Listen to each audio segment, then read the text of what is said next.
American pride is making a comeback. The 2026 Winter Olympics may have just ushered in a familiar revival that this country is still the greatest country on earth. Pretty good, as Larry David would say. And in this video, I want to share some lessons from the Olympics that should give you hope, for we are still America the Beautiful. Welcome to the Deep End on Tim Hatch Live.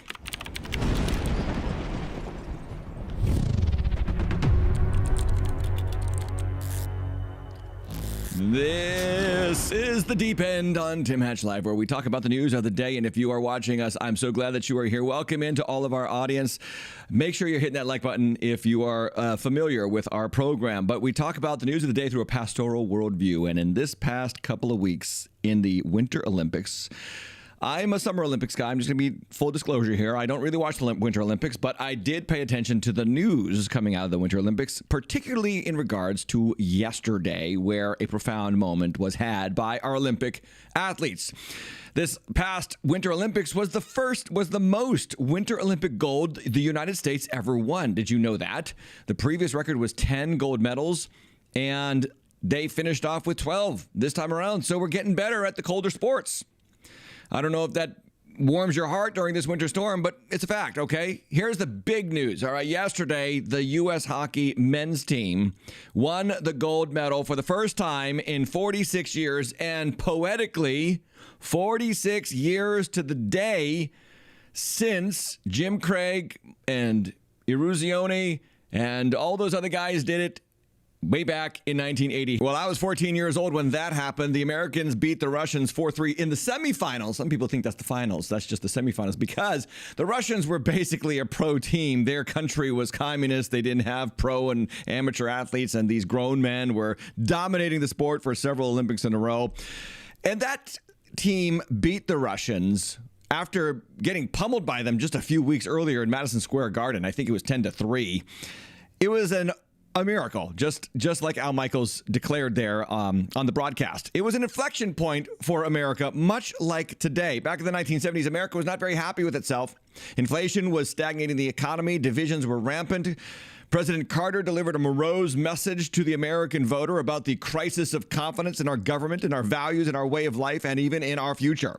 There's a documentary on Netflix that I would encourage you to watch about the 1980s Miracle hockey team and how they turned the tide and ushered in a mini golden age for America in the 1980s, coupled with the election of Ronald Reagan, who gave great hope and optimism to this country. I grew up in the 80s. I would not trade it for anything in the world. The 1980s are hands down the best decade.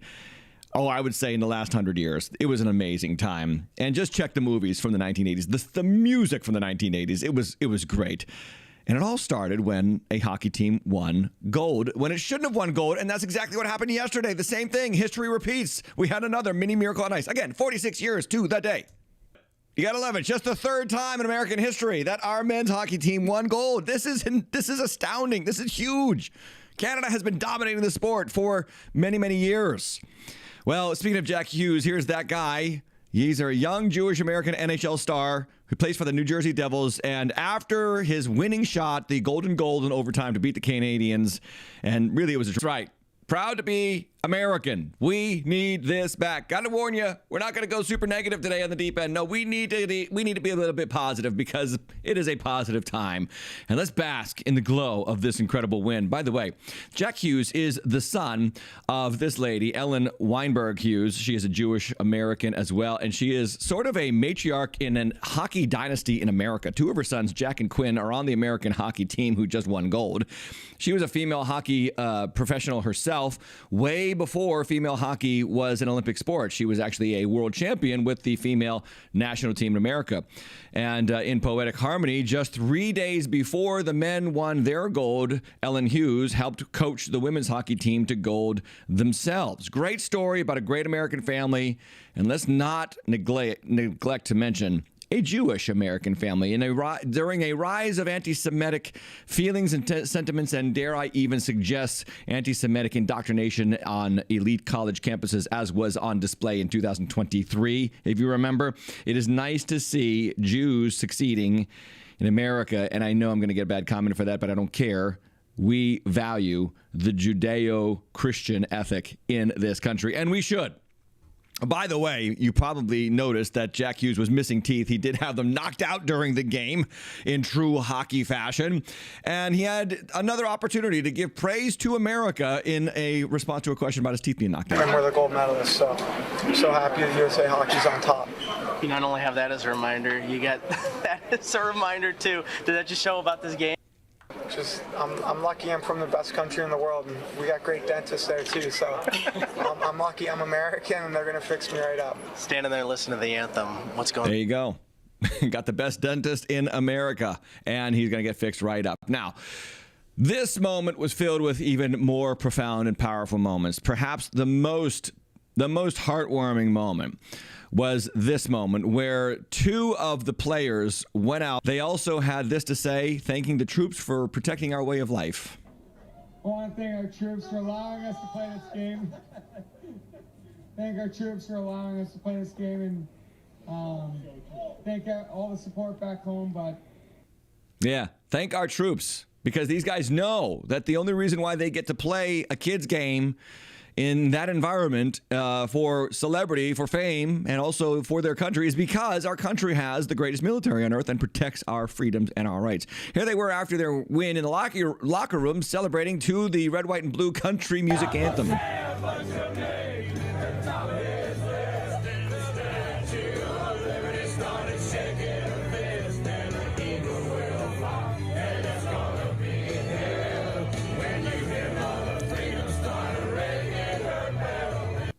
Isn't it nice to see this? Isn't it nice?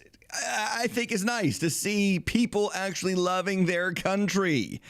And yes, Christians, we can love our country. We can even be proud of America. Not proud of everything America does. No, that's not what I'm saying. But we can take pride. When America does the right thing, take pride. When America celebrates the right things, take pride. Okay? Challenge America, prophetic voice to America, 100% on board with all that. We are the church. We are not of this world, but we are in this world, and God has chosen us to be in this country for such a time as this. Well, Trump called the hockey team out in the locker room, and this is how that went down. 1 minute. 1 minute. And by the way, your goalie played not bad. Yeah, that goalie was full Jim Craig, stopping, I think, 41 shots. Just if you go back and you watch the 1980s team, it was a mirrored representation. Overmatched team, perhaps on paper, but an astounding job at goalie by Hallibrook, I think his name is, and he did a hell of a job, okay? Well, Trump also posted this on X, or the White House posted this picture.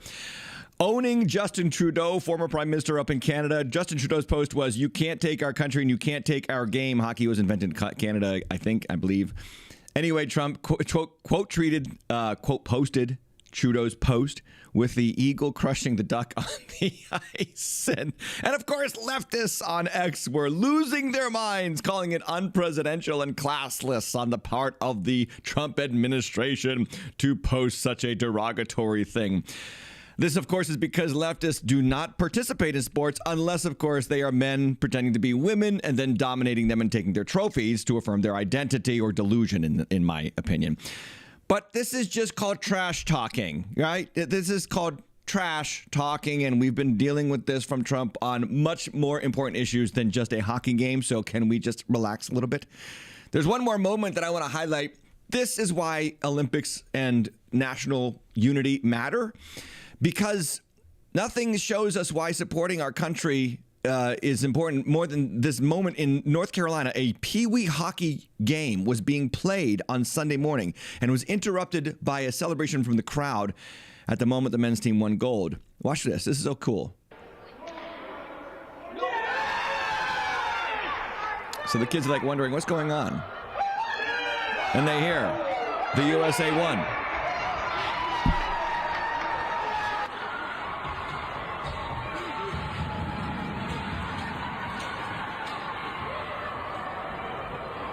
Isn't that cool? Do you know why that's cool? You know why that's a beautiful picture? When I first watched that video, I actually had tears come to my eyes. You have competitors in the country suddenly jumping for joy when our competitors for the country win. This is what we need in America.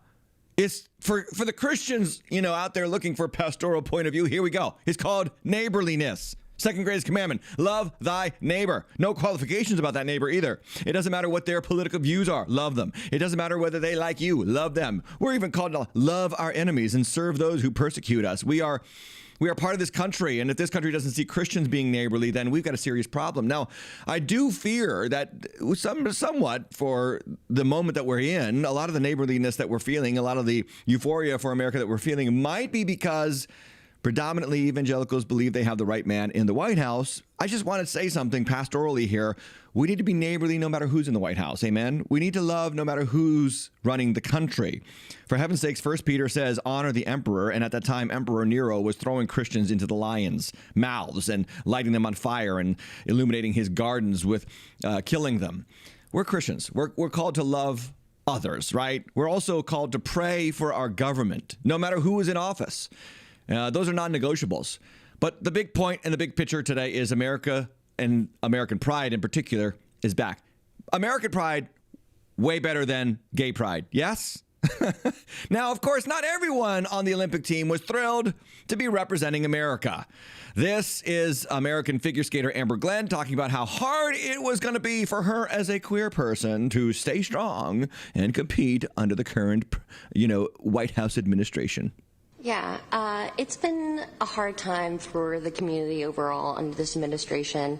It isn't the first time that we've had to come together as a community and try and fight for our human rights. And now, especially, it's not just affecting the queer community, but many other communities. And I think that... What's affecting the queer community? What on earth? Is this the weird tie between ICE getting non-citizens out of the country, being also attacked, aggressive against the queer community? I don't see the connection, but evidently Amber Glenn does. We are able to support each other in a way that we didn't have to before, and because of that, it's made us a lot stronger. I hope I can use my platform and my voice throughout these games to try and encourage people to stay strong in these hard times. This is the Olympics of oppression, the victimhood Olympics. You see, everybody's oppressed, everybody's a victim, and so it's all Trump's fault. And we all have to stay strong. We all have to rally together, community, stay strong, fight hard, fight for our rights. This lady has more rights than any woman in history. More rights. She is more celebrated than any woman in history because this country, the faults that I believe that are in this country are simple, that we embrace and not only tolerate, but ask people to celebrate her lifestyle. By the way, Amber Glenn came in 5th. So maybe focus on your craft a little bit more than your politics. Then there was skier Hunter Hess stating before the Olympic Games began that he had mixed emotions representing his country.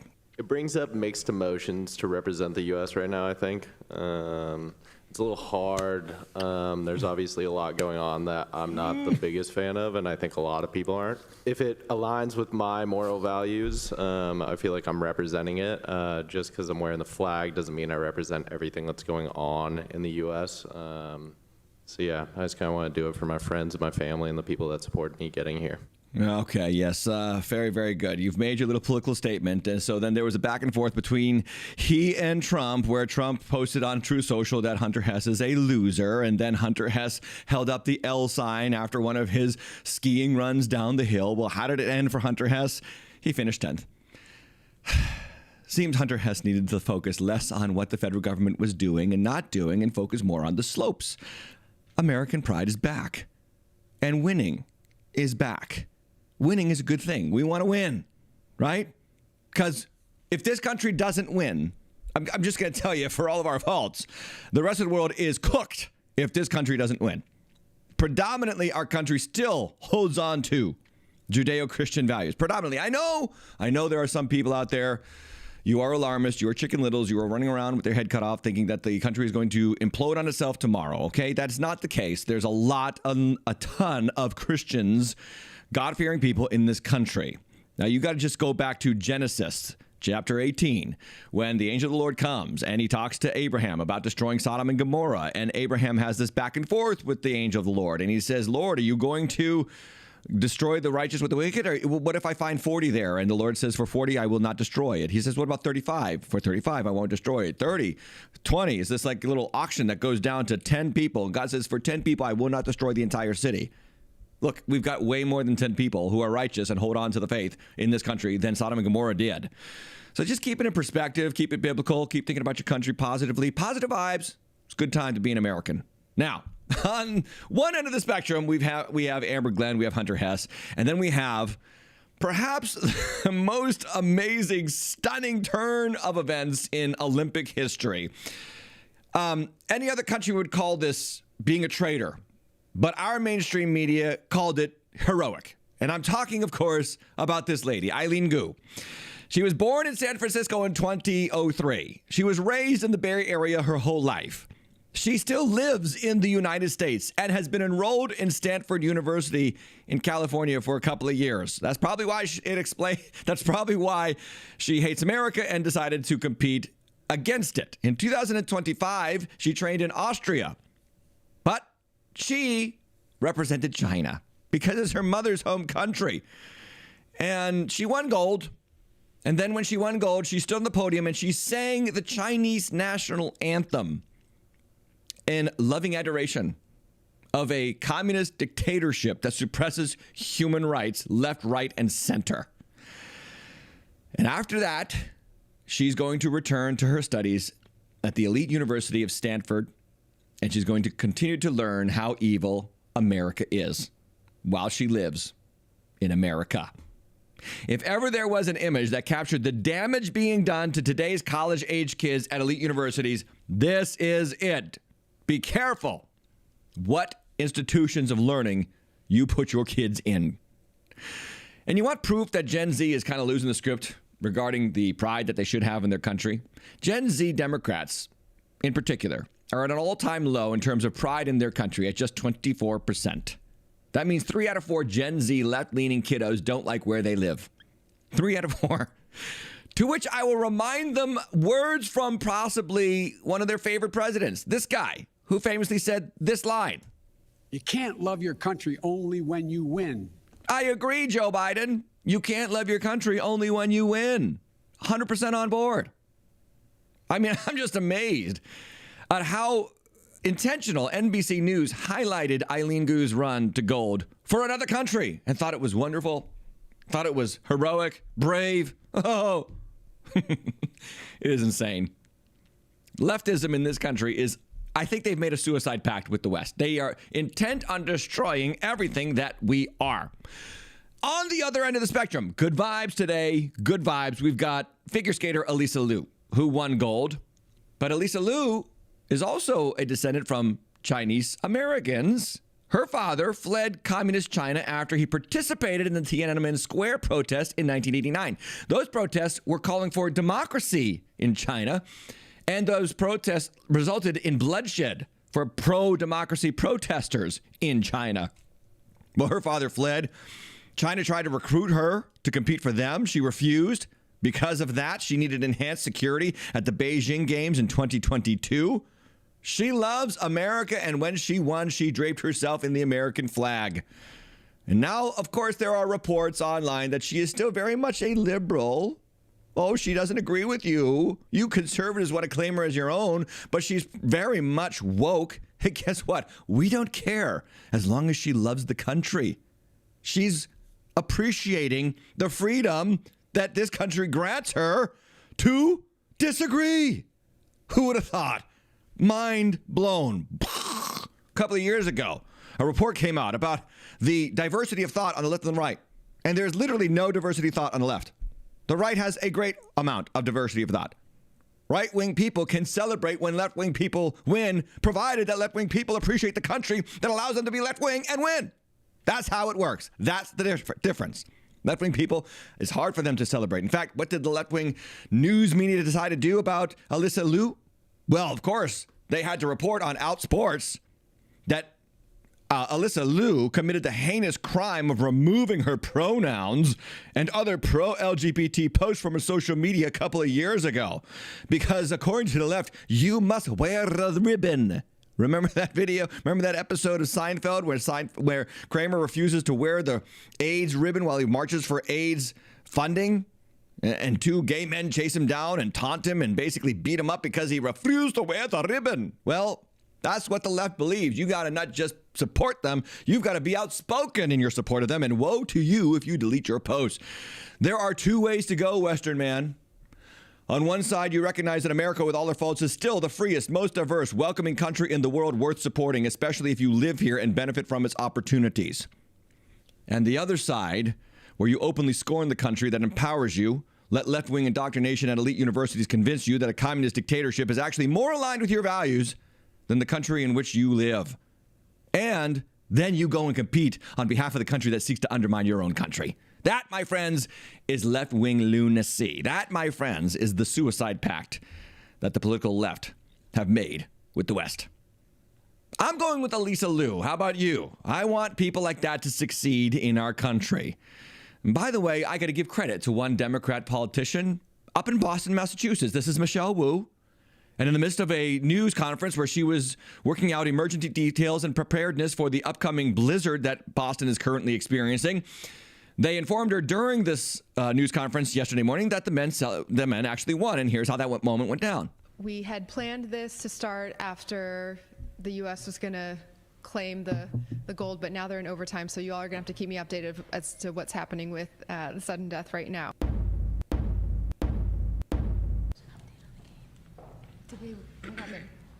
We won? Yes! That's how it's done, Michelle Wu. That's how it's done, left-wing politicians, left-wing thinking people. You get to celebrate with us because it's not about their politics. It's about their abilities on the ice rink or the snow or the mountain slopes or the toboggan luge, whatever that thing is called. Yes, good on Michelle Wu. I disagree phenomenally with Michelle Wu on a great number of issues, and she is not doing very good things for Boston, to be honest with you, but she could celebrate. That's a good thing, and I will call it out when I see it. Now, taking the cake for bad takes has to be the left-wing rag Huffington Post. Huffington Post, which was started by a liberal writer. I think she used to work for the New York Times, Adriana Huffington. Anyway, they actually put out an article suggesting that you may be feeling discomfort watching the Olympic Games right now. A direct quote, the tagline from the article: If waving the American flag or chanting USA turns you off right now, you're not alone.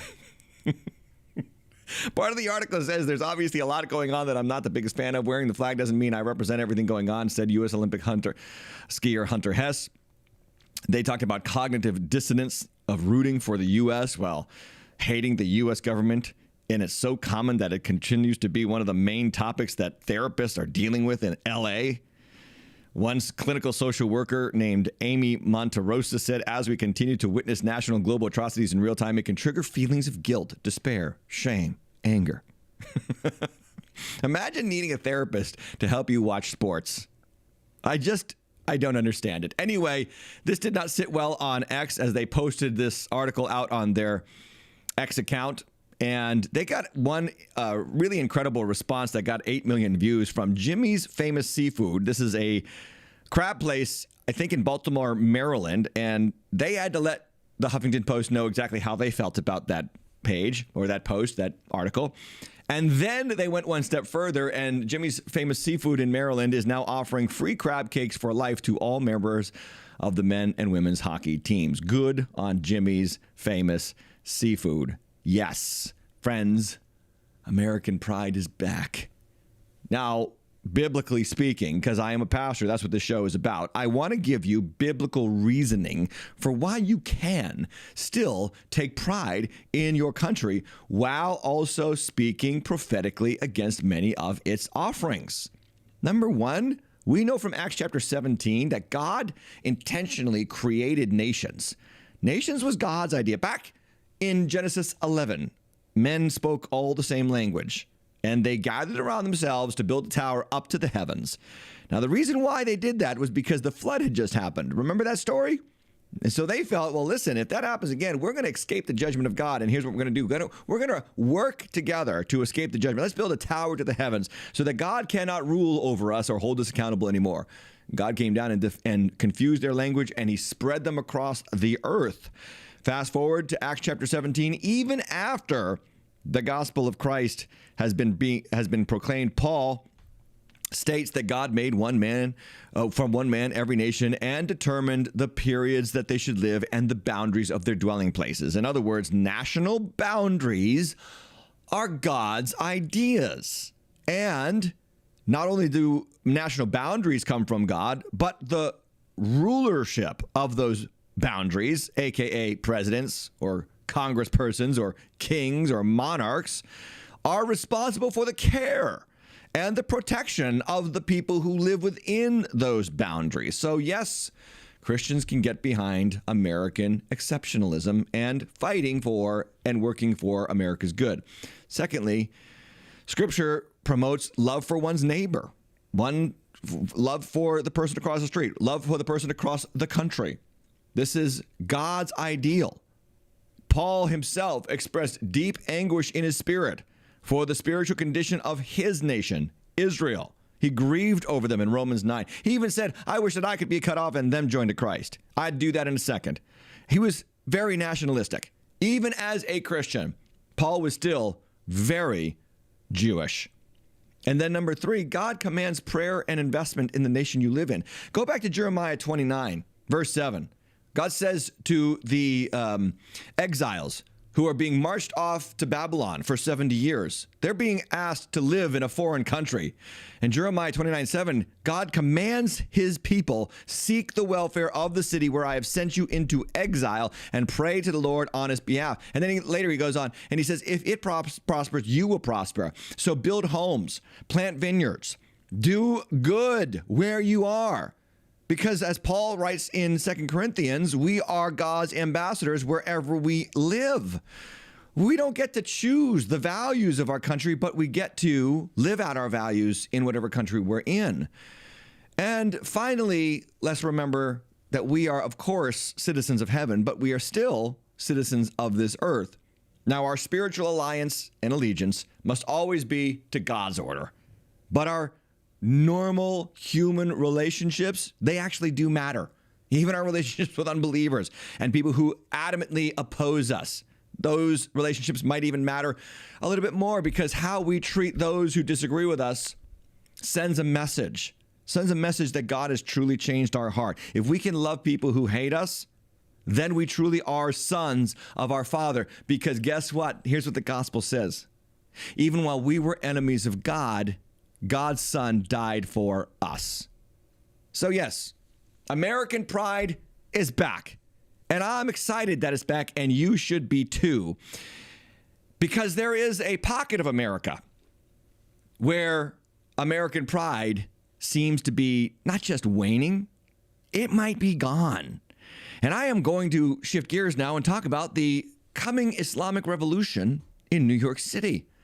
Now, videos are making all kinds of news on social media like this, where we hear the calls to Islamic prayer ringing out through the city streets of New York. Watch. MashaAllah, you could hear the adhan blocks away.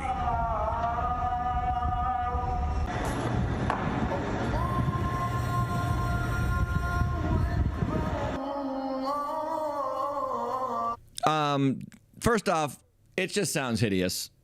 Secondly, this is America. This is New York. This is the most important city in our country, and Muslims are coming here in droves. This was the plan, by the way, under the Biden administration to reimagine America by importing the third world and importing foreigners who do not believe in our values. Listen, it has nothing to do with skin color. It has everything to do with values. What's happening in New York is alarming. And we've got to pay attention to it. Muslims took to the streets at Times Square to pray during Ramadan. Allahu Akbar. This is crazy. This is New York. This is America. Sami Allahu liman hamidah. 25 years ago, Muslim jihadists took down the World Trade Center, terrorized that very city. Now they've got a Muslim mayor and they've got Muslims praying in the middle of Times Square. More footage. Crazy. And I wish I could tell you that this was just sprung upon New York without them understanding what was actually happening to them. But no, they chose this because on election night, Zoran Mandami, the current mayor, declared victory for Islam in New York City. Where the more than 1 million Muslims know that they belong.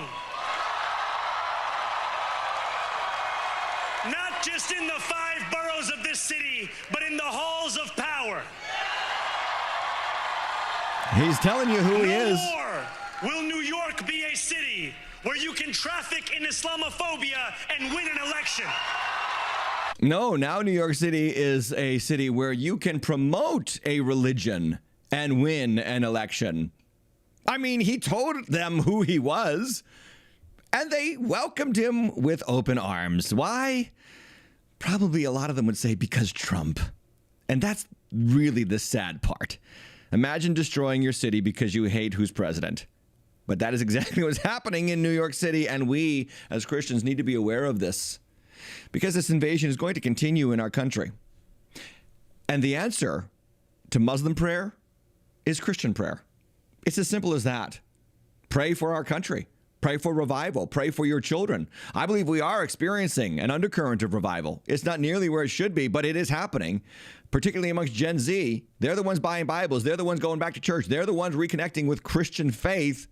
We need to be aware of that. We need to pray for it. We need to support it. And for anybody freaking out about the Muslim prayer down in New York City, well, number one, they had a permit. I've seen Sean Foyt and other worship leaders lead worship in Times Square. I mean, that's what happens when you get a permit. But if it alarms you, as it does alarm me, our answer, our response, 2 things.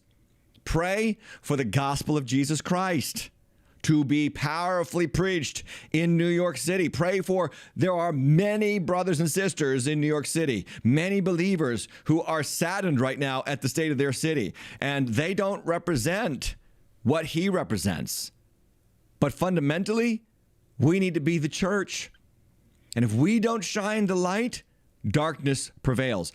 But the promise of Scripture is when light shines in darkness, darkness is always defeated. It never overcomes the light. So, friends, that is the free content. We've got extra content, more on New York in just a moment, but you're going to have to be a subscriber. Help us out over at timhatchlive.com. Buy some swag or go over to patreon.com/timhatchlive and join for $10 a month to be given immediate access to the extended podcast that is coming up right now. For those of you who are members, there are also 2 other tiers if you want to help us out a little bit more. But I appreciate you for being here tonight. And I pray if you're in the snowstorm that you get out of that snow very quickly and safely. And I'll see you next time on the channel with more content.